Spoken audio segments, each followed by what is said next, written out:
This is a video where I'm gonna tell you the best rep range to build muscle after 50. And yes, there is a difference. Here's the thing, when it comes to doing rep ranges, typically 2 to 5 reps. If you're working to failure within the 2 to 5 rep range, typically that's gonna generate more strength-based training. Beyond that, you wanna go into the 6 to 8 rep range. That's gonna give a little bit of strength and a little bit of hypertrophy. This is for everybody. Those are the standard rep ranges, and hypertrophy or muscle building is usually 8 to 12 reps. That's basically the standard. Now, we're not dealing with this standard anymore. So you're 50 years old, maybe you're 60 or 70. You do need to do things differently, and your body is gonna respond differently, because it's not just about lifting heavier weight anymore. It's about using time under tension. You wanna put more tension on the muscles you're trying to work, and then also intensity. So there's a lot of different intensity techniques that you can utilize to help you stimulate your muscle to get more muscle growth without having to overload your joints and stress your central nervous system. I'm gonna tell you what I found to be the best rep ranges for my guys. When I say my guys, the guys that I've been coaching for years, because I've got close to 3 decades of experience. I've been doing this a long time. Over that time, I've been able to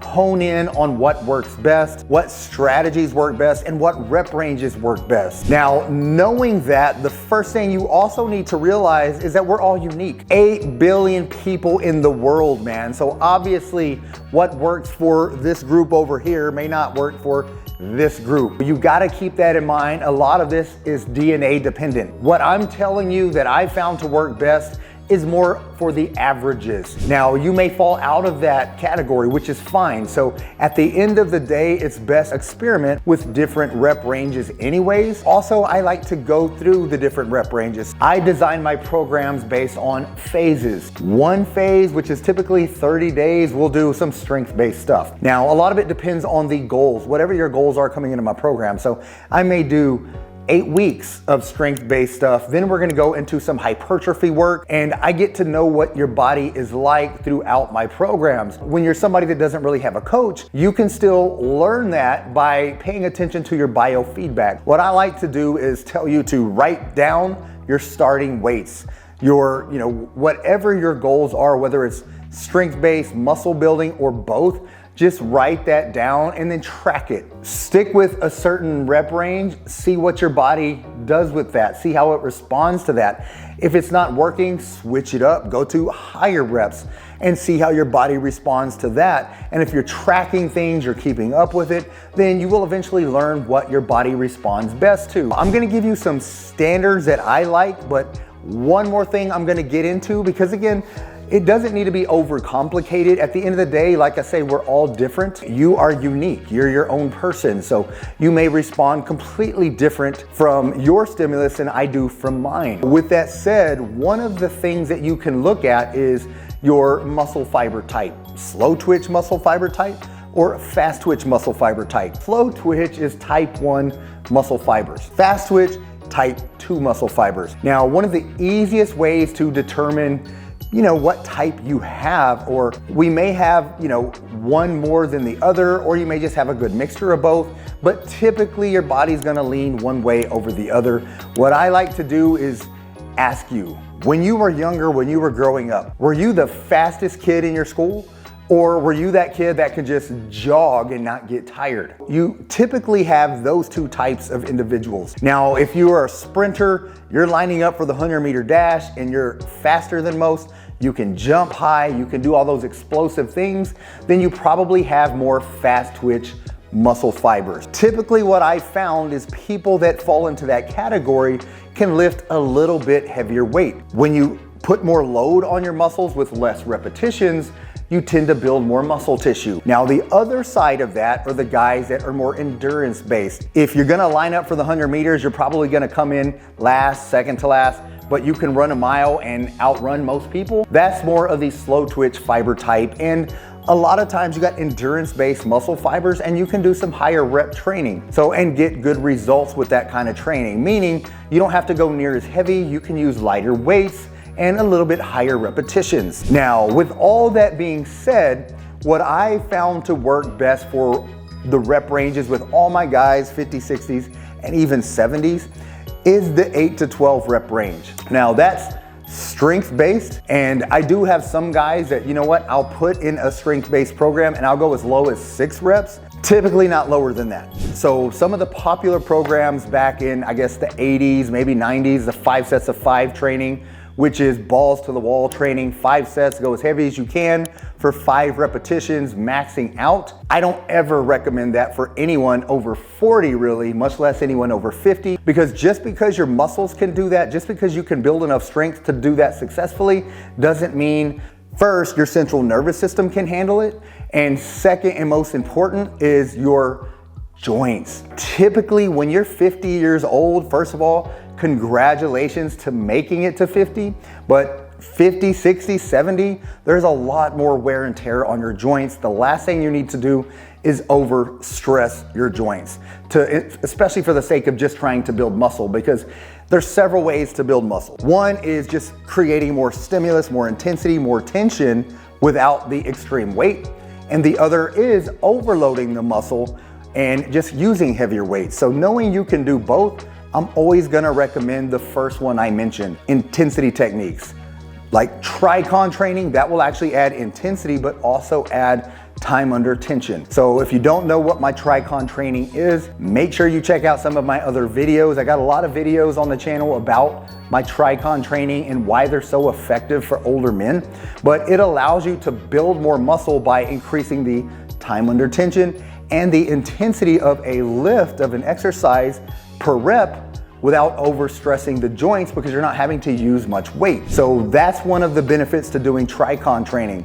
There's also superset training, pre-exhaust training, drop sets. I use a lot of techniques with my guys, and I'm gonna recommend those for you as well, because you can use those techniques and it's gonna allow you to build more muscle with less weight. All of that just to get back to the starting point. What's the best rep range for men over 50? I'm always gonna ask you to start at the 8 to 12 rep range. Those are mostly for compound movements, meaning your bench presses, your back rows, your squatting, things like that, shoulder presses. Now, when you're doing isolation exercises, if you're talking about curls, you're talking about lateral raises, then I like to go from 12 to 20 repetitions. Those have a lot more slow twitch muscle fibers usually. And again, if you're keeping track with everything and you're doing 8 to 12 reps for 8 weeks, then I want you to switch it up. That doesn't mean you stick to 8 to 12 year round. I want you to spend more time in the recommended rep range. However, change it up, because your body is great at adapting. So if you do the same thing day in, day out, your body's gonna adapt to it. And if it's adapted, it's not gonna respond with any new muscle tissue. So that's the key. You wanna change it up. And I don't mean changing it up every week. Stick to something for about 8 weeks with a certain rep range pattern, and then go to another rep range. And if you are tracking everything, you can look at your notes and find out what's giving you the best growth, what's giving you the best strength, and all of those things. And you're gonna learn your body a lot better by tracking it yourself. If you're struggling to do that, or you just don't wanna do that, I will always recommend hiring a coach. A coach that's been there, done that, can help you figure out what works best for you. And once you know that going forward, it's gonna be a lot easier to maintain what you're trying to do with your fitness levels, your muscle building goals, and all those things. But hopefully you liked this video. I know I didn't give you a definite as far as what is the best rep range, because there is no best rep range. Because what works best for me may not work best for you, but knowing there's a general rep range to start with, just take that and run with it. If you're tracking, you're gonna learn so much. The last thing quickly, and then I'll wrap up this video, is one thing I've discovered over the years is just because one thing works for your, let's say your upper body, doesn't mean that same thing is gonna work for your lower body. Meaning, personally, for me to grow my chest, I need 6 to 8 rep ranges. And when I say the 6 to 8 rep range, you're actually challenging yourself.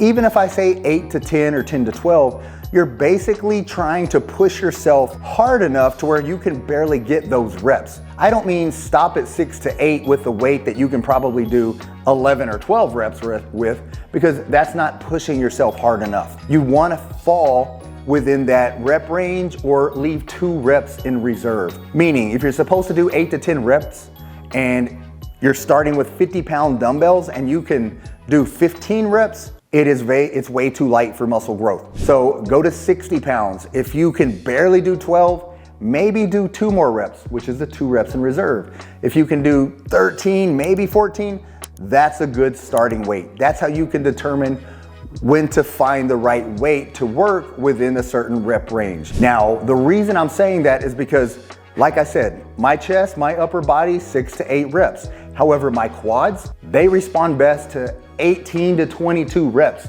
High reps will grow my legs quickly. Now, and I had to learn that the hard way. When I was younger, I was squatting 450, got up to 500 pounds, started getting a wider waist, wider hips. My legs never really grew. The tape never really changed, but my strength kept going up. Took a back injury, so I tweaked my back going that heavy. So I took off for about 6 months of any heavy weight training. And then I started doing light leg work, squats with 20 reps. I started doing 5 sets of 20 squats.